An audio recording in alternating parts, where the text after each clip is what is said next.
శ్రీ సఖీ పాఠశాల ఛానల్ కి స్వాగతం సుస్వాగతం. నేను మీ స్నేహ. ఈ రోజు మనం వంటగది చిట్కాలు కొంచెం తెలుసుకుందాం ఫ్రెండ్స్.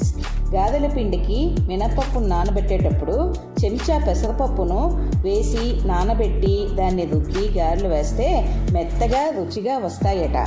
పులుసు ఇగురు కూరల్లో ఉప్పు ఎక్కువైతే బంగాళదుంపను ఉడకపెట్టి మెత్తగా ముద్ద చేసి అందులో కొద్దిగా వేస్తే సరిపోతుంది.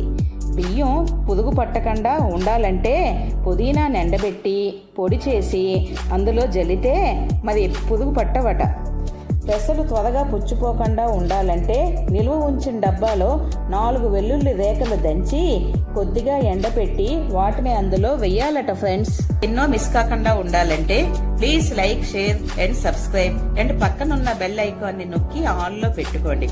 దీనివల్ల మా కొత్త వీడియోస్ నోటిఫికేషన్ అనేది మీకు వస్తుంది. Thank you for watching Sri Sakhi పాఠశాల.